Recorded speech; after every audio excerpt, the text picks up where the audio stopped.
Hi, it's John here. This is 4Clojure problem number 65, black box testing, and here we're going to figure out what type of collection we are dealing with.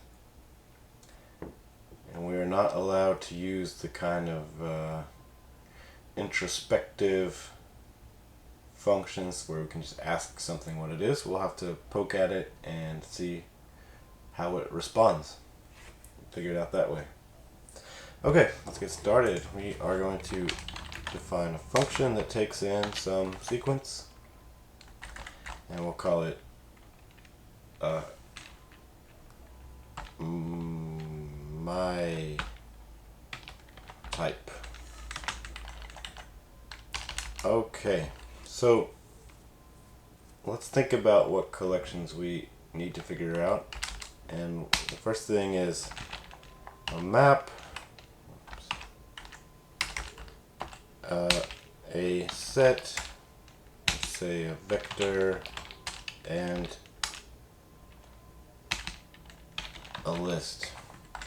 So the thing about a map that's different is it's always key value pairs. So if you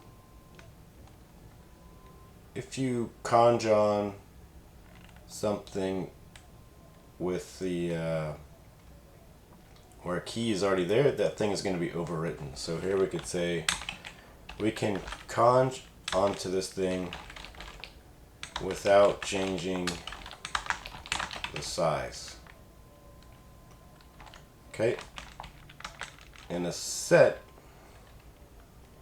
what we can test is that we can conj onto it also without changing size, but only for exact duplicates, right? So we first need to figure out, is this a map? If it's not a map, then we can try sort of the same test, except you do a complete duplicate and see what happens. And then that would tell us if a complete duplicate didn't change the size, then we know it's a set. Okay, the next thing is if it's not a map or a set, then we're down to vector and list. And then we know the main difference between vector and list is that this adds to the end, and this conjures to the end, and this one conjures to the beginning.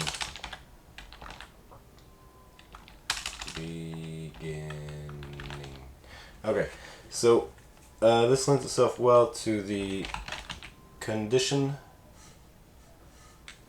What is that? Condition macro.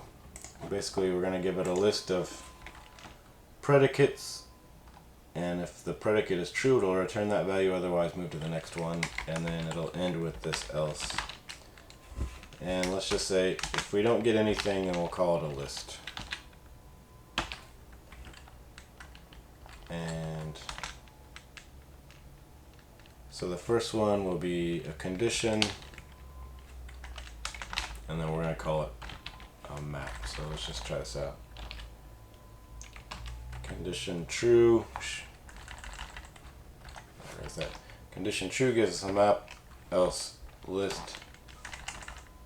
So when we make that, we should always get a map. My type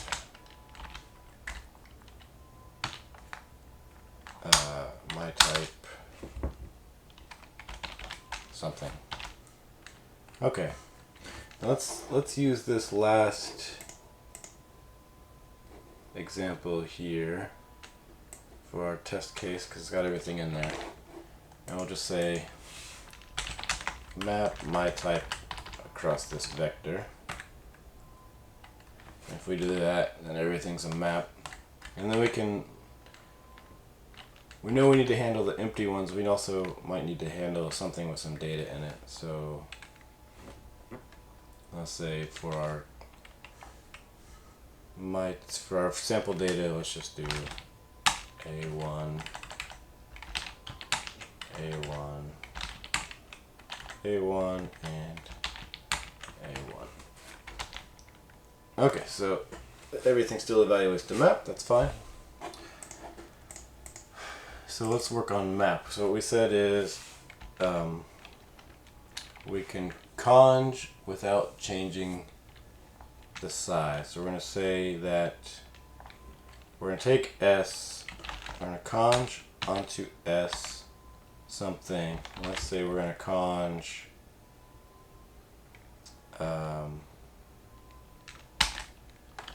test 1, and then if we do another one, test 2, then it's just going to assign the keyword test to the value 2. So we want to say that our size should only go up by 1 and not by 2. So if we have equals increment of count of S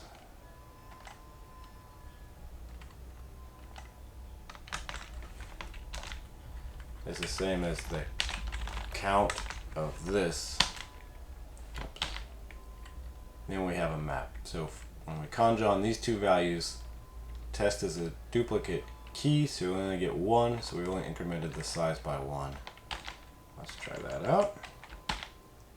Alright, so there we go. Map, list, list, list. So that's good. Next case is that we can, if we have exact duplicates, that we only get 1. So this is basically the exact same test, except if we do test 1, then it'll only increase by 1. So let's do that, and that would be a set. Try that out. So map set list. Okay, so finally, if we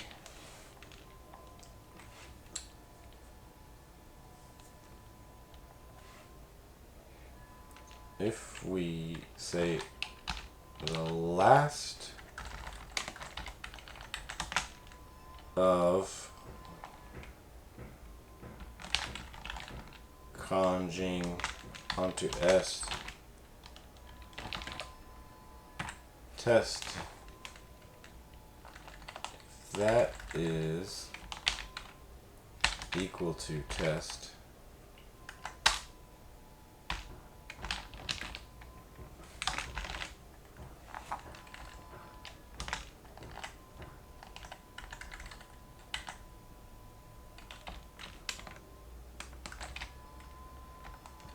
then we have a vector. Alright, let's try that out.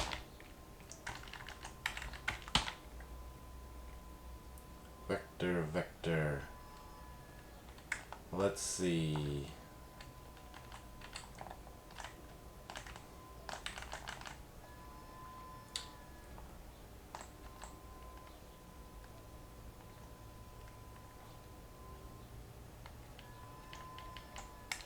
If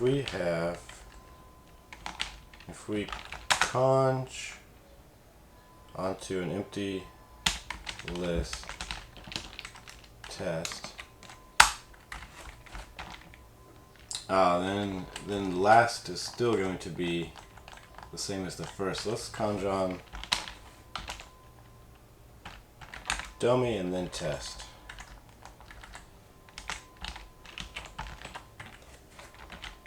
Okay, so for our list, dummy is the last, but for a vector, test is the last. Let's try that again. Okay, map, set, vector, list. I think we got it.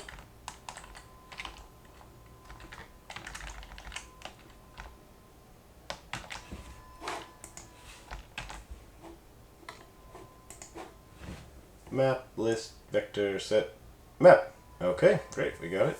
Thank you for watching.